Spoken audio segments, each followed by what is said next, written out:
अच्छा अच्छा, और कुछ आप बताएंगी सभी? आप बैठे आप।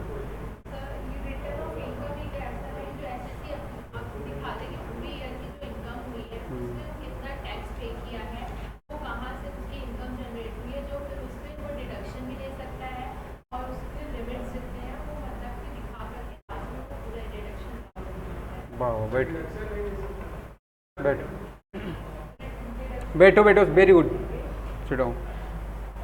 देखिए, आप अगर यहाँ पढ़ लें तो आपको आपका आंसर जवाब मिल जाएगा, समझ रहे कि नहीं? क्या लिखा है?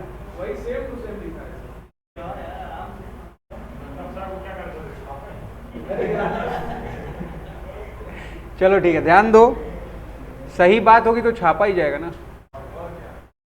तो ध्यान रखो, देखो, एक पर्सन अपनी इनकम कहां से जनरेट कर रहा है, ये बात कहां से आपको इन्फॉर्म की जाएगी? आपके रिटर्न से। जरूरी थोड़ी है कि एक आदमी अगर इनकम फ्रॉम सैलरी से अर्निंग कर रहा है तो और उसके सोर्स नहीं हो सकते अर्निंग के। बात समझ में है कि नहीं? हमारे पास इनकम के डिफरेंट डिफरेंट सोर्स हैं। कितने सोर्स बताए गए आपको? 5, ठीक है ना? अब मान लो मैं यहां से पढ़ा के पैसा पा रहा हूं, कमा रहा हूं पैसा, वो मेरा कैसा इनकम है? Income from PGBP. बात समझ में आ रही कि नहीं? बट हमने क्या किया है? शेयर परचेस किया हुआ है, उस पर हमको डिविडेंड रिसीव हो रहा है, या जो भी इनकम हो रही है वो कहां पर जाएगा? चाहे वो इंटरेस्ट के रूप में, चाहे डिविडेंड के रूप में, कहां पर जाएगा? अदर सोर्स में। हमारा घर है, हमने उसको क्या कर दिया है? रेंट पर उठा दिया है। अगर रेंट पर उठा दिया तो हमको रेंटल इनकम हो रही है, वो कहां पर टैक्सेबल होगी? अंडर हेड हाउस प्रॉपर्टी में। बात समझ में आ रही कि नहीं आपको? फिर अगर मुझको कहीं से, मैं कहीं पर काम कर रहा हूं, पार्ट टाइम वर्क कर रहा हूं, शाम के समय, रात में पार्ट टाइम वर्क कर रहा हूं, वहां से मुझको कुछ इनकम जनरेट हो रही है, मिल रही, वो कहां पर टैक्सेबल होगी? सैलरी। हमारे पास कोई प्रॉपर्टी है, एसेट है, मैं उसको सेल कर दे रहा हूं। बात समझ में आ रही कि नहीं? अगर हम उसको सेल कर दिए हैं, हमको क्या हो रहा है? कैपिटल गेन हो रहा है या कैपिटल लॉस हो रहा है? वो कहां टैक्सेबल होगा? Capital gain. बात समझ में आ रही कि नहीं? हमने तुमको 5 हेड पढ़ाया, उसके बाद तुमको पढ़ाया setup and carry forward of losses. बात समझ में आ रही कि नहीं? तो setup and carry forward of losses जब मैं तुमको पढ़ा रहा था, आप कैसे सेटअप कर सकते हो लॉस को, या कैसे कैरी फॉरवर्ड कर सकते हो लॉस को, अनएब्जॉर्ब डेप्रिसिएशन को, बताएं कैसे कर पाएंगे आप? जब आईटीआर तुमने फिल किया है, तुमको मान लो एक सोर्स के बिजनेस से, मान लो मुझको यहां से कोचिंग इंस्टीट्यूशन से प्रॉफिट हो रहा है, बट मेरा और बिजनेस है, नोट्स बुक प्रिंटिंग हो रही है, वहां से मुझको क्या है? लॉस हो गया है। तो मैं अपने यहां के बिजनेस इनकम से वहां के बिजनेस लॉस को सेटअप कर सकता हूं कि नहीं? बट हमको प्रॉफिट हुआ या लॉस हुआ एक बात की जानकारी कौन देगा? Computation of income. जब हमारी इनकम का कंप्यूटेशन होगा, जब हम आईटीआर फाइल कर रहे होंगे, तो वहां पर डिफाइन किए होंगे हमारे पास इनकम के सोर्स कितने हैं, ग्रॉस टोटल इनकम। फिर वहां से मैंने क्या किया? 80C से 80U की डिडक्शन माइनस किया कि नहीं? तो जो बच गया मेरा वो क्या हो गया? टोटल इनकम हो गया कि नहीं? अगर वहां पर हमको प्रॉफिट और लॉस कहां से होगा? After deduction. बात समझ में आ रही कि नहीं आपको? एक सैलरी का एम्प्लॉय है, उसको एरियर रिसीव हुआ है, अगर एरिया रिसीव होता है तो उस पर टीडीएस कर गया, फॉर्म नंबर 16A फिल करना होता है ना उनको रिफंड पाने के लिए। अब मान लो जो एरिया रिसीव हुआ, तुम्हारी जो नौकरी है, मान लो वो लग रही है 1 अप्रैल को, मान लो नहीं लग रही है, वो लग रही है 31 दिसंबर को। तुमने कितने महीने काम किए? जनवरी, फरवरी, मार्च, 3 महीने काम किए कि नहीं? तुमको सैलरी 6 महीने के बाद मिला, तो 3 महीने का सैलरी तुमको मिला कि नहीं मिला? प्रीवियस ईयर 3 महीने की सैलरी मिली कि नहीं मिली? उस पर आपका क्या हो गया है? टीडीएस कट गया है। बट उस साल आपकी इनकम 2.5 लाख को एक्सीड की थी, तो आपका जो इनकम हुआ है उस पर टैक्स कटना चाहिए था, टीडीएस कटना चाहिए था? नहीं। आप उस पर रिफंड क्लेम कर सकते हो, बट रिफंड कब क्लेम करोगे? जब आपने समय से आईटीआर फाइल किया होगा। बात समझ में आई? टाइम को भी ध्यान में रखना है। आईटीआर फाइल करना मैंडेटरी नहीं है, आपको टाइमली आईटीआर को फाइल करना मैंडेटरी। बात समझ में आ रही कि नहीं? आईटीआर फाइल करने की एक डेट है, बात समझ में आ रही कि नहीं? उस डेट को आप कम से कम आईटीआर फाइल कर दो या उसके पहले फाइल कर दो, तभी आप रिफंड क्लेम कर पाओगे, अदरवाइज रिफंड आप क्लेम नहीं कर पाएंगे। ठीक है, तो पढ़ेंगे आप लोग।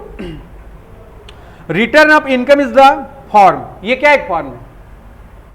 आप स्कूल कॉलेज जाते हो, फॉर्म फिल करते हो, बताते हो आपके नाम ये है, आपके पापा का नाम ये है, मम्मी का नाम ये है, ठीक है ना, आपका नाम ये है, एड्रेस क्या है, लोकल एड्रेस क्या है। यहां पर आप क्या बताते हो? आपकी इनकम कितनी है और किस सोर्स से कितनी इनकम है, आपको कहां से डिडक्शन, तुमको पढ़ाया गया था ना सेक्शन नंबर 14। सेक्शन नंबर 14 किसके बारे में बात करता है? सैलरी के बारे में बात करता है, बेवकूफ। 15 बात करता है सैलरी के लिए, 14 बात करता है इनकम के टाइप्स की या सोर्सेज ऑफ इनकम की बात करता है वो। अगर आपको इनकम फ्रॉम सैलरी से इनकम है, आप क्या करते हो? उसमें डिडक्शन पर्टिकुलर हेड की स्टैंडर्ड डिडक्शन जो थी माइनस कर दिए अंडर सेक्शन 16 की 1A 2 3। जो बच गई इनकम वो क्या हो गई? नेट इनकम फ्रॉम सैलरी होगी। आपने पढ़ा इनकम फ्रॉम हाउस प्रॉपर्टी, आपने स्टैंडर्ड डिडक्शन माइनस किया ना, कौन सा? Under section 24। जो इनकम बच गई वो net income from house property होगी। आपने पढ़ा इनकम फ्रॉम पीजीबीपी, अभी पीजीबीपी नहीं पढ़े हो तुम लोग, आधा पढ़े हो आधा छोड़ दिया गया था, फिर बाद में उसको फिर से कवर कराया जाएगा। ध्यान दोगे पीजीबीपी में सेक्शन नंबर 30 से लेकर 38 तक की क्या है? सब डिडक्शन ही है, स्टैंडर्ड डिडक्शन में आ जाएगा उसमें। आप उसको माइनस करने के बाद जो इनकम बच जाएगी वो क्या है? Net income from PGBP. ऐसे बैठे रहो आराम से तुम लोग, बस बाबा रामदेव की कथा चल रही है, सुनते रहो। फिर आप पढ़े कैपिटल गेन, अभी नहीं पढ़े आप लोग। कैपिटल गेन को जब पढ़ोगे तो ध्यान दोगे उसकी जो डिडक्शन है स्टैंडर्ड डिडक्शन वो है अंडर सेक्शन 54 में। फिर आप जब पढ़ेंगे अदर सोर्स तो पढ़ ही लिए आप, अंडर सेक्शन 57 में था। तो ध्यान रखोगे जब इस पर्टिकुलर इनकम के हेड से पर्टिकुलर हेड की डिडक्शन को लेस करते हो, जो इनकम आ जाती है नेट इनकम फ्रॉम सोर्स हो जाती हो। अब जिस सोर्स की इनकम होगी उस सोर्स की वो इनकम होगी, उसका डिडक्शन माइनस करने के बाद। अब जब आप पांचों को ऐड कर देते हो तो जो इनकम आ जाती है वो क्या हो जाती है? ग्रॉस टोटल इनकम हो जाती है। फिर तुम चेक करते हो ना, अगर तुमने लोन लिया है, ईएमआई जा रही है, उसका इंटरेस्ट क्या है, एक्सेट्रा एक्सेट्रा जो सारी बात रहती है, उसका डिडक्शन आप कहां ले रहे हो? एटीसी में। एलआईसी प्रीमियम है कि मैन इंश्योरेंस पॉलिसी है तुम्हारी, या जितनी भी बातें हैं, हाउसिंग लोन था इंस्टॉलमेंट उसका पेमेंट कर रहे हो, ठीक है ना, एफडी है, ये सारा डिडक्शन कहां लिया तुमने? एटीसी में। लिए कि नहीं लिए? ये सारी बात आप कैसे मेंशन करते हो? कहां से मेंशन करते हो? आईटीआर। आईटीआर केवल आपकी इनकम का सोर्स नहीं बता रहा है। अब मान लो तुमने एटीसी में डिडक्शन क्लेम कर दिया 5 लाख रुपए, तुम्हारी इनकम 10 लाख थी, 5 लाख क्लेम कर दिए, तुम सोचे 5 लाख के दायरे में आ जाए, कम टैक्स बनेगा। आप क्लेम कितना कर रहे हो ये बात अलग है। आप 5 लाख क्लेम कर रहे हो ना, आप क्या 5 लाख क्लेम करें आपको 5 लाख की डिडक्शन मिल ही जाएगी क्या? वो देखेगा ना डिपार्टमेंट। बात समझ में आ रही कि नहीं? डिपार्टमेंट को अगर सुटेबल लगेगा तो क्या करेगा? जब बोला गया ना डोनेशन दे रहे हो आप अंडर सेक्शन टीजी में, आप डोनेशन कैश में दे दिए 10,000 रुपए, डिडक्शन मिलेगा क्या? पैन कार्ड, पैन कार्ड किसके किसके पास है? हाथ ऊपर करें। बाप रे, बड़ी संख्या है। क्यों बनवाए आप लोग पैन कार्ड? खड़े हो जाओ। आदित्य,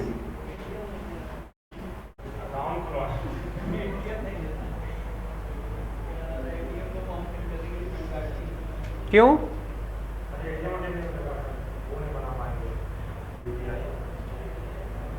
क्या ऐसा कुछ है क्या?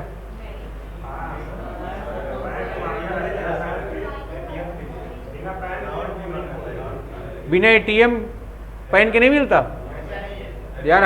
हमको तो मिल गया था जब मेरे पास पैन नहीं था तभी।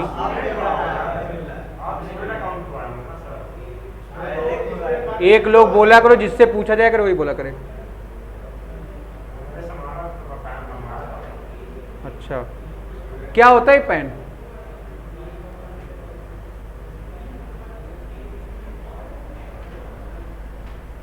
पैन क्या होता है? चलो अर्पिता।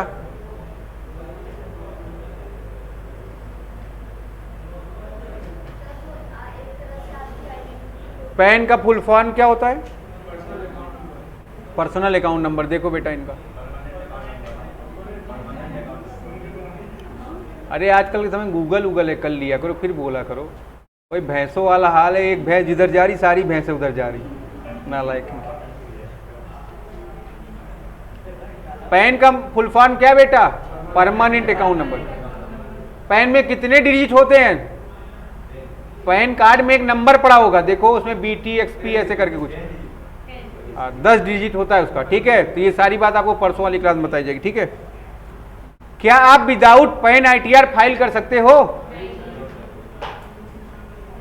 ठीक है ना। तुम्हारी इनकम और तुम्हारे ITR से रिलेटेड जितनी इंफॉर्मेशन हो किसमें है? सब देखते हो कि नहीं? एक सेक्शन है तुम्हारा इनकम टैक्स एक्ट में 139 और उसका सब सेक्शन है एक। क्या बताता है वो आपको? बताता है कि आप रिटर्न फाइल करो टाइमली। अगर आप समय से रिटर्न फाइल नहीं करते हो तो क्या हो जाता है? एक मैसेज आता है ना तुमको, आप अपना रिटर्न समय फाइल करें। अगर आपने फाइल कर दिया है तो इसको इग्नोर मारें। आता है कि नहीं आजकल? आदित्य बैठ जाओ।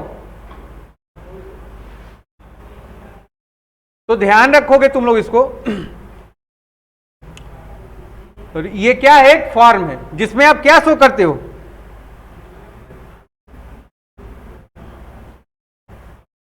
लिखा है ना, which the assessee furnish information as to his total income. जिसमें एसएससी क्या करता है? अपने टोटल इनकम से रिलेटेड सारी इंफॉर्मेशन को फिल करता है, ठीक है। And tax payable to the income tax department, और उसकी टैक्स लाइबिलिटी क्या है, उसको इनकम टैक्स डिपार्टमेंट को कितना अमाउंट पे करना है, ये सारी बात कहां से पता चलती है आपको? इसी ITR। The particular of income earn under different head, ठीक है ना। आपको मैंने अभी पढ़ाया ना, आपके डिफरेंट हेड हैं, 5 हेड हैं। Income from salary, income from house property, income from PGBP, capital gain और अदर सोर्स, ठीक है ना। अब जब आपकी ग्रॉस टोटल इनकम आ जाती है तो आप 80C से लेकर TU तक की डिडक्शन लेते हो, लेते कि नहीं? तो ध्यान रखोगे उसके बाद देखो लिखा है ना, gross total income deduction from gross total income. जब आप ग्रॉस टोटल इनकम में से डिडक्शन को माइनस कर देते हो, जो इनकम बच जाती है कौन सी होती है? टोटल इनकम, ठीक है। Total income and tax payable by the assessee are generally required to be furnish in a return of income. क्या बोला इसने? बोला total income and tax payable by the SSC.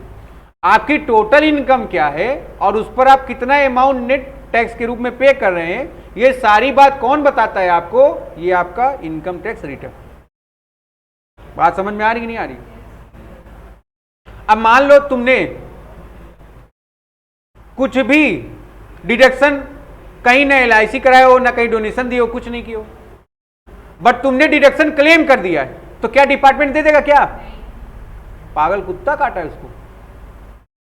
जब आप पे नहीं करोगे गवर्नमेंट को, तो गवर्नमेंट आपको रिफंड कैसे करेगा? बात समझ में आ रही कि नहीं? तो ध्यान रखोगे आप। फिर देखो, who is required to file ROI। ROI का मतलब रिटर्न ऑफ इनकम। कौन फाइल कर सकता है या किसको जरूरत है फाइल करने की? कंपनी एंड फर्म के लिए क्या ये कंपलसरी? कोई भी कंपनी या फर्म है उसको अपना इनकम टैक्स रिटर्न फाइल करना compulsory for every previous year on और बिफोर द ड्यू डेट। कब फाइल करना है? हमेशा अपने प्रीवियस ईयर का। कब फाइल करना है? ड्यू डेट के दिन या उसके पहले। जो लिमिटेशन बताई गई डेट की, उस लिमिट के अंदर तो आपको करना ही है।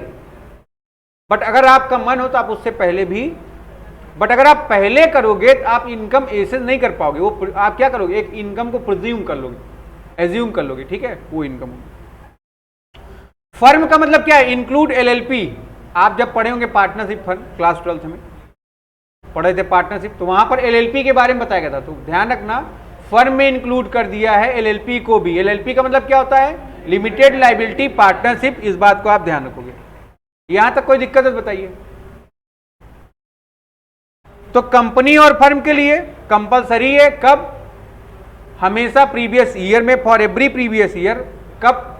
ऑन और बिफोर द ड्यू डेट। या तो आप ड्यू डेट के दिन फाइल करो या उसके पहले फाइल कर दो, ठीक है। और फर्म में क्या आता है? एलएलपी आती है, ठीक है। अदर के लिए चेक करेंगे हम लोग। If total income without giving effect to the provision of, हमने आपको पढ़ाया था। अच्छा, जब तुम लोग कैपिटल गेन पढ़ोगे तो एक बात ध्यान रखोगे, हमने जब तुमको पढ़ाया था तो बताया कैपिटल गेन जो है आपका स्पेशल इनकम है। बात समझ में आ रही कि नहीं? इस पर जो रेट है वो स्पेसिफाइड है, वही चलेगा। चलो बादल खड़े हो जाओ, बताओ कैपिटल गेन पर क्या रेट बताया था मैंने?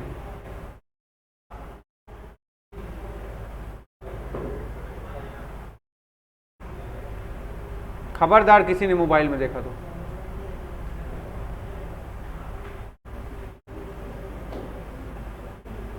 जो किड्स खड़े हो जाएं बताएं।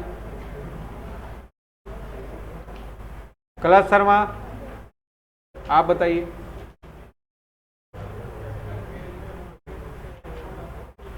भाई साहब आप लोग पढ़ क्या रहे हैं? पहला चैप्टर पढ़ाया गया, वहां पर पूरा रेट इनकम टैक्स का, सरचार्ज, मार्जिनल रिलीफ, जिसका छूटा हुआ हो वीडियो अपलोड है, 2-3 दिन हुआ है, सब अपलोड हो रहा है, देखते रहो। तुम लोग को पढ़ना लिखना नहीं है तो फिर बाबा वो बन जाओ तुम लोग, ऐसे कैसे होगा? आरुषा खड़ी हो जाओ, बताओ rate of income tax.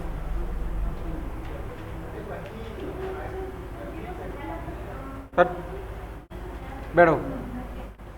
Capital gain पर ध्यान रखो। कैपिटल गेन कितने तरह के हैं? 2 तरह के हैं, एक शॉर्ट टर्म है, एक लॉन्ग टर्म है। शॉर्ट टर्म कैपिटल गेन है, लॉन्ग टर्म कैपिटल गेन है। अब बता रहा हूं ध्यान से सुनो। शॉर्ट टर्म कैपिटल गेन भी 2 तरह का है, एक स्पेसिफाइड है, एक अनस्पेसिफाइड है। अगर स्पेसिफाइड होगा तो 111A करेगा। अगर शॉर्ट टर्म कैपिटल गेन होगा, स्पेसिफाइड होगा, तो सेक्शन कौन सा अप्लाई होगा? 111A। जब 111A अप्लीकेबल हो जाएगा तो रेट ऑफ टैक्स कितना हो जाएगा? 10% से बढ़ के 15% हो जाएगा। बात समझ में आ रही कि नहीं? और 10% तो है भी नहीं, वो नॉर्मल स्लैब में चला जाता है, ठीक। तो ध्यान दोगे आप, अगर 111A स्पेसिफाइड कर देगा शॉर्ट टर्म कैपिटल गेन को, तो कितना हो जाएगा वो? 15%। लॉन्ग टर्म कैपिटल गेन पर हमेशा 20% रेट अप्लीकेबल होगा। लॉन्ग टर्म कैपिटल गेन पर जो रेट एप्लीकेबल है इनकम टैक्स का, वो कौन सा है? 20% है। बट ध्यान रखो, अगर सेक्शन 112A बोल देगा, 111A की बात करता है STCG और 112A की 112A का बात करता है LTCG। जब बात करेगा LTCG तो आप ध्यान दोगे अंडर सेक्शन 112A, इस केस में लॉन्ग टर्म कैपिटल गेन पर जो रेट एप्लीकेबल होगा वो क्या हो जाएगा? 10%। 1 लाख का डिडक्शन अप्लाई करने के बाद जितना गेन होगा लॉन्ग टर्म से 1 लाख माइनस होगा, उसके बाद जो रेट एप्लीकेबल हो कितनी होगी? 10%। तो देखो जब तुम पढ़ोगे, वो जो दोपहर वाला बैच है 3rd ईयर का, उसमें तो पढ़ लिया सब कैपिटल गेन। तो देखोगे जब आप कैपिटल गेन पढ़ोगे तो उसमें डिडक्शन है अंडर सेक्शन 54 की। तो 54 में वो ऊपर सारी डिडक्शन लिखी गई है, पढ़िए आप उसको। अंडर सेक्शन 54 की है, 54B की है, 54D की है, EC की है, F की है, G की है, GA की है, GB की है। ये सारी डिडक्शन को माइनस करने के बाद ये सब चीजें आपको हटा देनी, ध्यान रखो।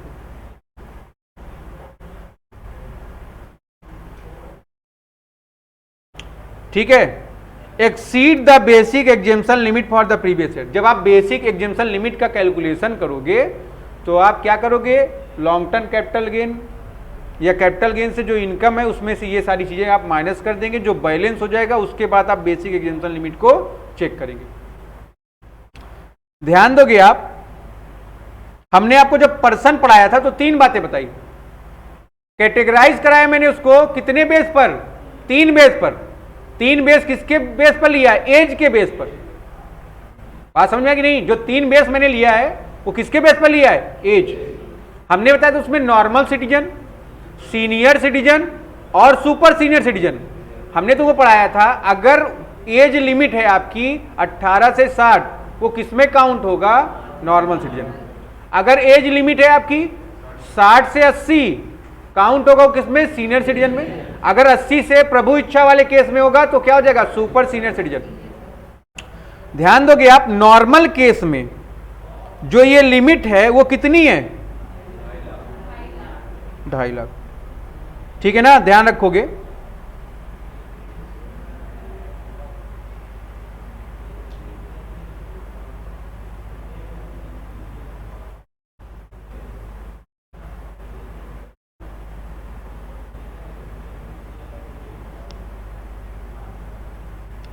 तो बताएं भाई क्या क्या लिमिट है,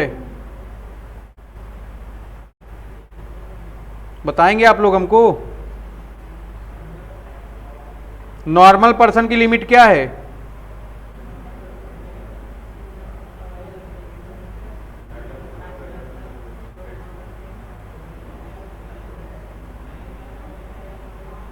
कोई बच्चा बताना पसंद करेगा?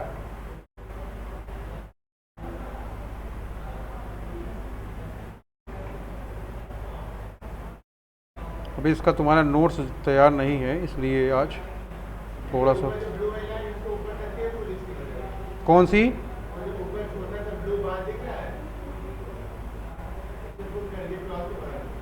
कौन सा? ये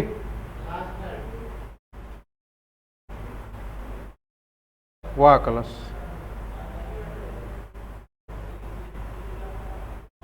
कलश एक दिन तुम सिखा दो यार, थोड़ा थोड़ा दिक्कत होता है हमको। देखोगे तुम लोग,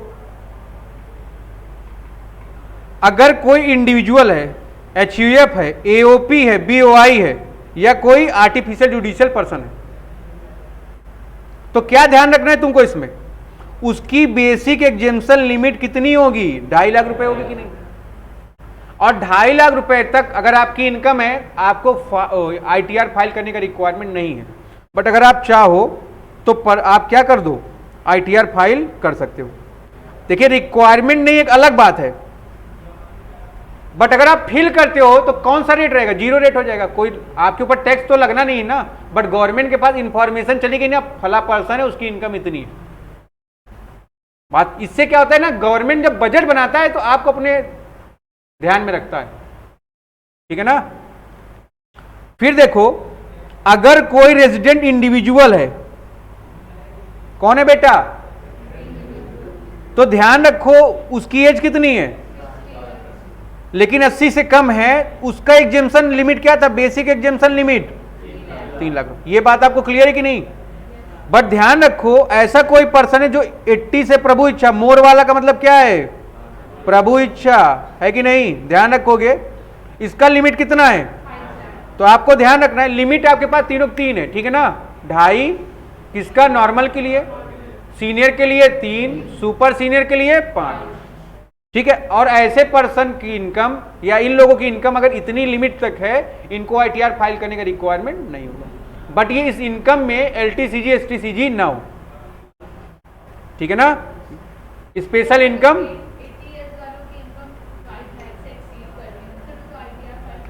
लिमिट जैसे ही आप एक्सीड करोगे तो आपको क्या करना पड़ेगा?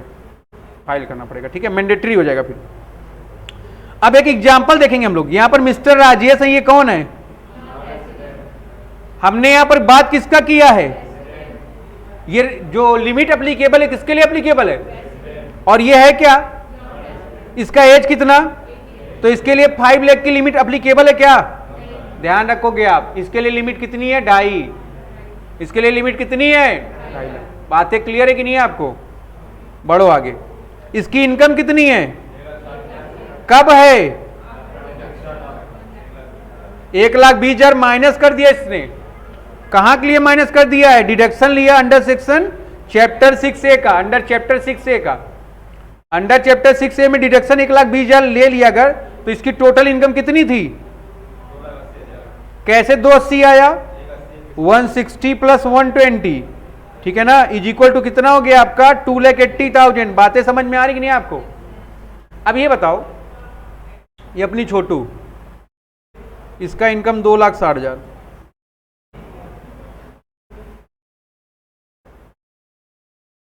इसने प्राइम मिनिस्टर या पीएम केयर्स फंड में डोनेट कर दिया 1 लाख रुपया। कोरोना का समय था, इसने डोनेट कर दिया।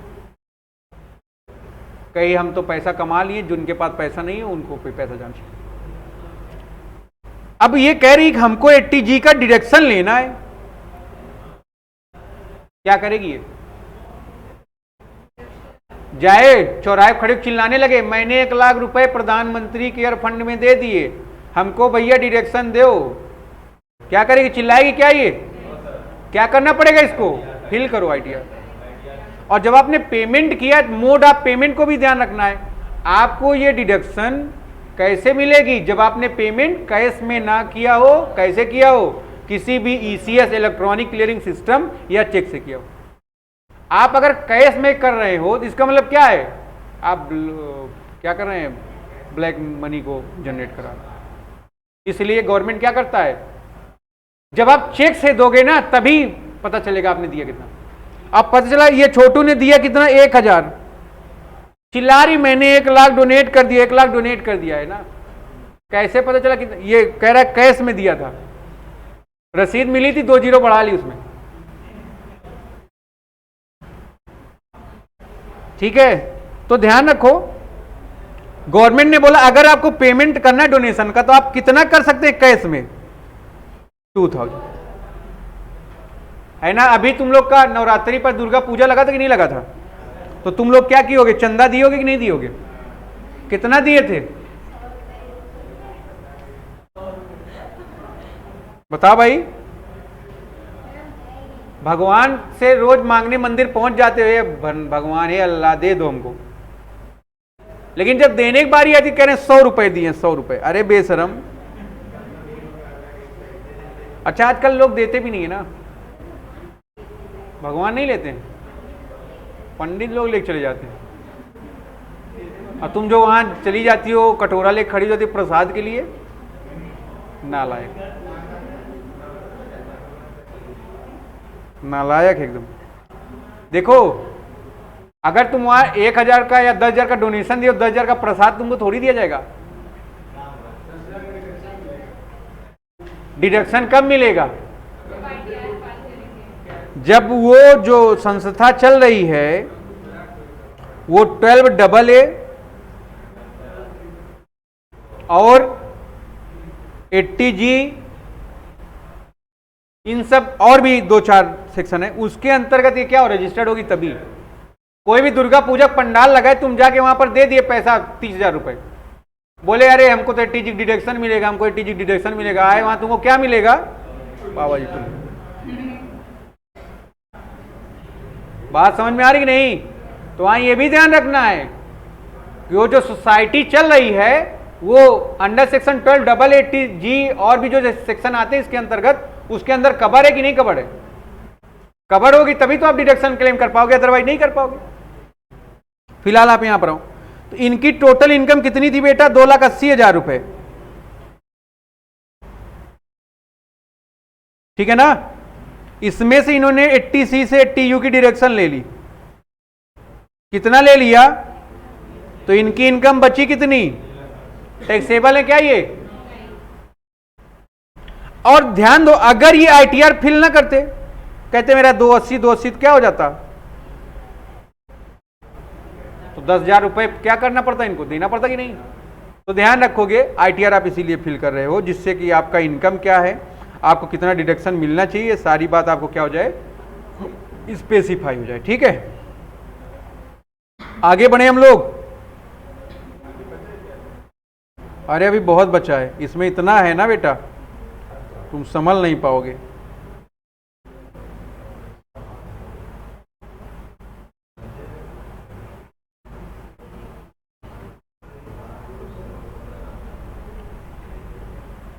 तो चलो आज इतना ही बात कर रहे हैं, बाकी बात कल नोट्स जब क्लियर हो जाए ना तब करते हैं। ठीक है, थोड़ा सा तुम लोग इसको पढ़ के आना कल, ठीक है ना।